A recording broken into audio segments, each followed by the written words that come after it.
We're joining this episode by Teagasc Grass10 Advisor Joe Dunphy to give a monthly update on grazing management tips.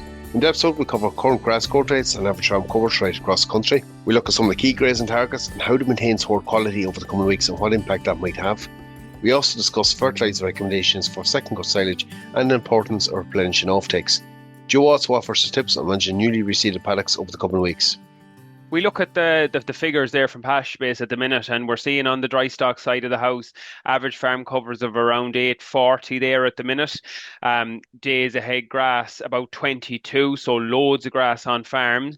Growth rates have just have dropped back a little bit this week. That we saw growth rates have dropped back to about 50 kilos of dry matter per hectare this week. But as you said, Kieran, it's been nothing short of phenomenal. Like there's some places now that haven't received rainfall since the latter part of April at this stage. Ground conditions have been super. It's been ideal conditions to get first cut silage tidied up in. So compared to the last few years, it's been an absolute gift of a year. No, it certainly has. Look, I suppose one of the consequences of that really dry conditions, we're probably seeing a little bit of soil moisture deficits kicking in, and it probably has had a little bit of an impact, Joe, on grass quality on farms. Again, there's been huge variation there in terms of the rainfall. Some people are getting the odd thunder shower, but there's large parts of the country there, Kieran, that aren't receiving anything. And when we look at the figures this week from Met Éireann, we've people that are beginning to kind of push into the 50 millimetres of a soil moisture deficit.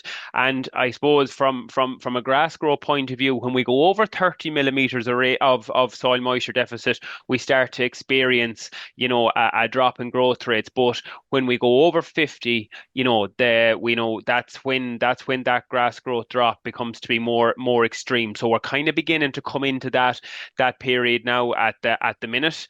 But look I suppose there is rainfall forecast for the weekend. I suppose there's an average of probably in around 25 millimeters of rain expected over the next week.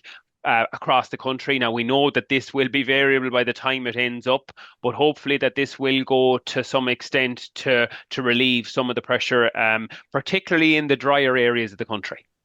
Yeah, look, it is very much parish by parish. It depends on where you are in it. In terms of quality, you touched on something else. Their covers are still quite high at this time of the year on farms, like at 840, 22 days ahead. We are slightly ahead of our targets. Given that bit of drier conditions, how is that going to have an impact on our grazing targets? Yeah, so I suppose just to bring that back, what we are seeing is like if we are 800 or 840 kilos of an average farm cover, normally from a purely a mathematical point of view, if we double that normally gives us our pre-grazing yield on farms. And actually what we're seeing, Kieran, because of the very high dry matters at the minute as well, like we're seeing dry matters from 22, 23, 24% from some of the research stations this week that came over into the Grass10 team. We're seeing underestimation of covers. So we're seeing a lot of great pre-grazing yields now that are above 2,000 that people are just underestimating, that they're thinking that they're at maybe 1,500-1,600. But to be honest, when they're cut and weighed and a dry matter, a correct dry matter is used, they're actually coming up at over 2,000 kilos. So there's a lot of grass in these paddocks. The one issue is that if we kind of look at where roughly we are today, Kieran, in terms of dates, a lot of the varieties that are in the grass mixes that are in all our farms are approaching heading dates. And with the bit of soil moisture deficit that has had come up on farms, that's stressing that is stressing that grass plant too, which is probably bringing that heading date a little bit forward. So we are seeing issues with grass quality happening that little bit earlier. And funny enough, probably particularly in the middle of the wedges, maybe what's grown the last maybe 8 days, 10 days in the middle of the wedge that's now sitting kind of at, kind of 600 to 700 kilos dry matter per hectare. That's stressing. So in some ways, Joe, you nearly have to assess the quality of fields on a field by field basis when we're talking about how tight we should push lambs at this stage of the season. Yeah, and I suppose we're talking about now it's the final rotation there pre-weaning, Kieran. So I suppose it's important to get that right, and we want to get into the pre-grazing covers there of in around 1200 and graze out to 4.5. And if there is a lot of stem in there, it might just be for this rotation that we might need to just pull the animals out a little bit quicker, and maybe correct it mechanically if there's an awful lot of stem there. Back to the point as well then about, the, because we are underestimating the pre-grazing yield, what is happening there as well, on that if we are saying the grow in 3 weeks and graze in 3 days, what's happening there in a lot of places is that because we're underestimating them, animals are spending longer, and we're actually forcing them then to try and graze something that's quite stemmy, and it will affect performance. So, just to be careful on that, try and keep a good eye on the pre-grazing yield, and maybe if you do get adequate amount of rainfall, maybe move animals on, and maybe move a paddock for surplus bales. Yeah, you touched on something else there. That residency period is important. I suppose the importance of getting out of those fields quick enough, Joe, at this stage, whether it be splitting or grouping up, is still key. Yeah, absolutely essential. And as we said, as I mentioned there already, we're at heading dates, and it's so important to get in at that 1200, 1300 now this time of the year, because when we go past that kind of 18 to 21 day period, we're going to see the plant, naturally, it's just genetically stressing. That's when these plants are bred to head out. A lot of these varieties we're using in around that fourth week in May. So it really is important to focus on the grazing targets, get in and get out in the few days, and get into the right pre-grazing yield. We touched just briefly there on silage. Some will have taken out surplus already. Some maybe are planning for a second cut at this stage. Talk to me a little, Joe, about fertiliser recommendations, maybe firstly for second cuts, and what we need to consider going back with on those paddocks we took out surplus. The first cuts have been wrapped up or pitted in a lot of places now in absolutely fabulous conditions. And I suppose that question will be there.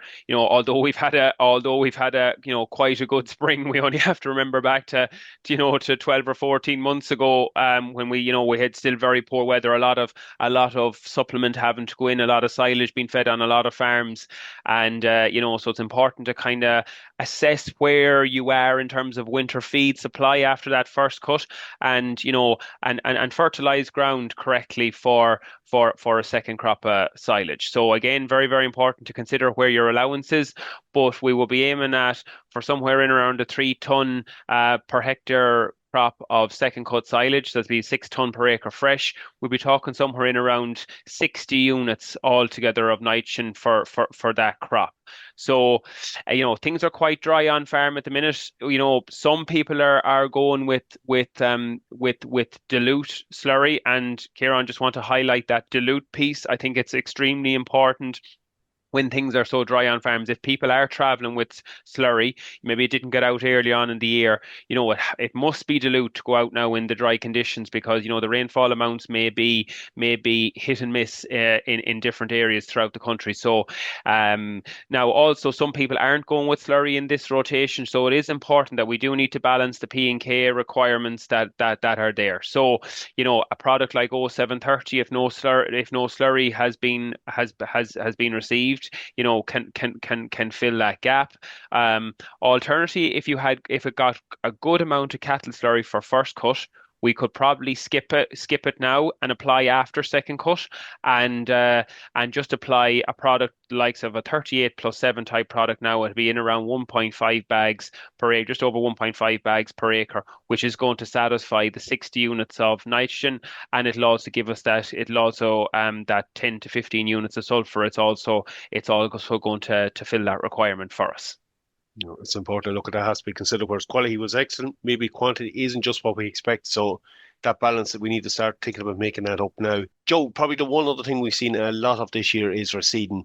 A lot of us got in over the next couple of weeks. What are the couple of key things people need to consider for that reseed? Yeah, as you said, look, it's been, after the last couple of years there, Kieran, of poor springs, and, farmers nearly forgot about that reseeding piece. It's great to see so much going on throughout the country there at the minute. The phone has never been, the phone is hopping queries from farmers in terms of varieties and methods and stuff like that. And we had, some very successful events throughout the country there over the last 5 or 6 weeks. I suppose the big thing now for all of the reseeds is the most important piece, Kieran, which is that post-emergence management. And that is largely going to be dictated by, you getting in at the post-emergence spray at the correct timings. Okay. And that's going to be largely dictated by, that grass plant and the clover plant and the weed burden that's in that. And the key ones from a weed point of view are always going to be the docks. And so we need to get in when the docks are the size of in around €1 to a €2 coin. So we need to be walking our reseeds now. Anything that's kind of in 4 to 5 weeks, we should be assessing them. I know maybe soil moisture deficit is going to hold them back a little bit at times, but in general, some stuff that got started early and had rain is actually working away okay at the minute. So it's maybe stuff that has been done in the last 10 days, 2 weeks that hasn't an awful lot on it yet. But get your spray. Yet your post-emergence spray in the yard if you've reseeding done. Have it ready that after that kind of 4 to 5 weeks, that when you do walk it, that you are ready to go and that your sprayer is ready and your spray is in the yard. I think it's an important point, Joe, because it is quite a tight window when you count the days you have to stay off it afterwards to when you actually need to get back in grazing once that reseed starts to get going. Oh, it's huge. And then what happens then, Kieran, is maybe the weather doesn't suit perfect that week for spraying. Next thing, there's a heavy cover that's gone on it. We lose a few days with something wrong with a sprayer. We spray it. Back then, can't graze it for 10 days, 2 weeks, and then there's an absolute jungle of a cover on it, and we've made a mistake. So it's important to have your ducks in a row, if you want to call it. Spray in the yard, ready to walk it, and ready to go when it's ready. Joe, thanks very much for that update. We'll chat to you again next month. No problem at all, Kieran. Thanks very much. We're going to leave it there for this week's episode. I have included a link to the Grass10 newsletter in the show notes where you can subscribe and get weekly updates from the programme. That's it for me. For updates from our sheep programme, keep an eye on our Twitter page at Teagasc Sheep. I'm Kieran Lynch. Thanks for joining us. Don't forget to subscribe or follow us wherever you get your episodes.